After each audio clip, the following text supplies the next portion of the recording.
Hey, hey.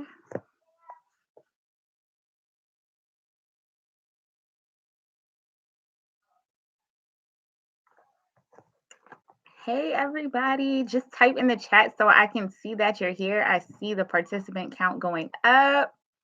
Super excited. Welcome to the coffee break. Literally drinking coffee. So while we get logged in and tell more people, I'm trying out different platforms to see which ones we actually like the best. Tomorrow we will try Zoom solely because, oh, that's so nice. Okay, so we'll get started.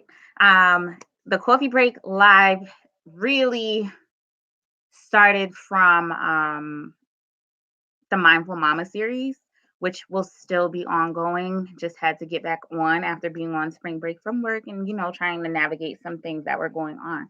But the Coffee Break Live really was birthed from the Mindful Mama series and the Coffee Break, which is one of the practices or a mindfulness practice that you can take. And it was really intentional on giving us 15 to 20 minutes together just to connect and disconnect from the work that we're doing, disconnect from the craziness of which is staying and working at home, and all things break from COVID-19. So even after all of this is over, I do plan to maintain it and continue to give us that 15-minute break in the middle of the workday, as we are doing now, because it's important and you deserve 15 minutes to have coffee, to have water, to have tea, your smoothie, whatever it is, and to just disconnect, sit and just be with yourself and your thoughts. Um, mm, my Cafe Bustelo is really good today. So super excited that it's not strong and it's not going to knock me off of my butt, but I'm hoping that you can all hear me just fine. And just really wanted to come and talk to you all about, the transition, a couple of things though, the transition from the weekend to the work week, because we know weekends and weekdays are getting blurred now and it's kind of hard to tell what day it is and what are some things that are helping to make sure that we are grounded in when Monday starts, as well as when the workday on Monday ends. Um, and how do we create our own systems or routines, or just how do we go from being home and doing nothing over the weekend, or hopefully you're able to do nothing and just do whatever it is that you enjoy, to then transitioning into the work day that may start at whatever time you start work. So for me, I like to think that, or not, I like to think my work day generally begins at 8 a.m. when I start checking emails and transitioning that way. I start having conversations with students in sessions at 9 a.m. and, carry on with my day forward, making sure that I eat lunch midday and then have this coffee break with you all to just chat and come together. So the chat box for me is on the right, so hopefully you can see it there. Make sure that you are following on Instagram at Court Chanel Says, and then subscribe to CourtneyChanel.com so you can receive these updates as they're sent real time, including the blog posts and articles that I post, as well as resources that go out via email.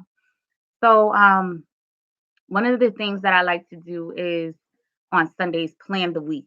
And one of the things that I find very useful is saying, this is what Monday will look like, or this is what the next day will look like, just so you can walk in the day knowing what it's going to look like and you can actually stick to it. Working from home, it's made it much easier to be able to just hit the key points. And if I can do a little extra, then awesome, I'll do a little extra. And if not, hi Tabitha. And if not, then it's like, all right, I'm doing my best. We can only do what we can do during this COVID-19 stay at home and just navigating everything. So as sleep schedules are a mess, it may become harder to stay awake and stay focused and stay attuned to what you feel like you need. So in the chat box, if you guys could just check in and say how you're doing and what are you looking forward to today, what's going well today, something you accomplished, something like that, that'll be great to get us going.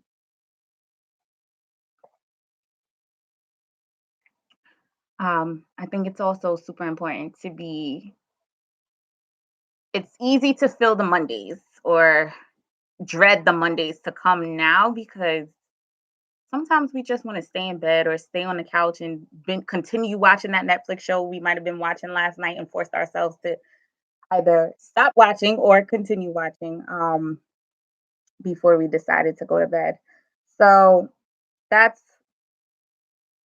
that's a clear idea of that's one thing that works. Writing down what you plan to do in the morning. Another thing that works is setting appointments in your calendar, which I guess is similar to writing it down, um, and making sure that you're just staying on task. I know there's different tools, productivity tools that people can use to stay on task, but at least you're attuned to what your day will look like.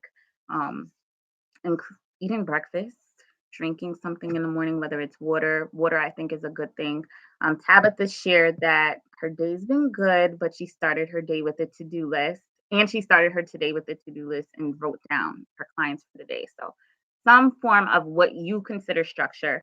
That's a really good example. So, thank you for sharing, Tabitha. Um, I think I'm kind of missing the quick interaction on Instagram. So we're definitely gonna do like a quick survey if we like the YouTube live, if we should definitely transition to Zoom, which I think we're gonna try Zoom tomorrow. We'll be able to see everyone's faces as we do this quick check-in with one another and just be present. Um, I wanted to talk a little bit also about just the stress to be productive, which I feel is 100% tied into this same thing. Right now, staying at home eliminates our sense of disconnect from the work that we do. If you do already work outside the home, I know that people who work at home already are, in their normal routine, with the exception if they have kids and their kids are coming back or are staying home with them. Um, but I find it super useful to just take a break and step back to really think about yourself and how you're feeling and what you're going through and what is normal for you versus what is happening now and what's changed. Um, and we're switching gears from the focus on the weekend transition to like how to let go of the stress to be productive.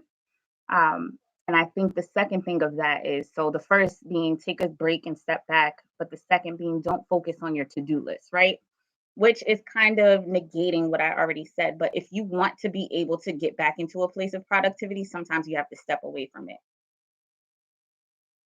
And when we don't focus on that to do list, it eliminates that stress that and the pressure that we feel when we're trying so hard to just be productive and forces us to take a break. So when you take a break like now and you're stepping away to sit and just connect with other people during a time like this, it's really giving you a moment to decrease the stress, not think about it, leave it alone and just do what you feel is absolutely necessary for yourself in that moment, which might be sitting in silence, staring out into space, watching could even watch water run, even though we don't want to run up water bills or anything like that.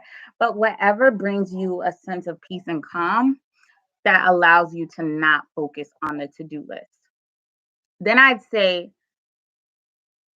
you'd want to do something that you truly enjoy. So not only will this allow you to recharge, it'll give you a moment to disconnect further and eliminate the pressure once again of being productive. And then sometimes you just got to let it be. So after doing the first three steps, hopefully you find yourself to be relaxed and realize that you're better off just taking things when they come, one day at a time, and as they are. I know I found myself sometimes saying, you know what, this day is a bust and we are going to have to try again the next day. But also focusing on the things that I did accomplish and allowing myself to know, like, okay, somebody's running around upstairs. Um, I'm just not feeling it, or the weather's doing something funky. So sometimes we got to push through, but there's other times where we just have to take a step back and reflect. So it's really good. Um, this one is going to be a little bit shorter today. I definitely want to send out tomorrow. Thank you, Taylor. Send out tomorrow where we will be, which is Zoom, so we can actually feel the interaction. I know I see more people logging on and tuning in, which is amazing. We will be here 1 p.m. Monday through Friday. And tomorrow we're going to check out Zoom and see if we like Zoom much better than YouTube. Can't see your faces. The energy is a little different than the Instagram live, because I know Instagram is super accessible and we're able to just click it, tune in, see that somebody's live. So we are going to continue to test and try what is the best route to do our coffee break lives. So thank you for breaking ground with me, guys. Hope to see you soon.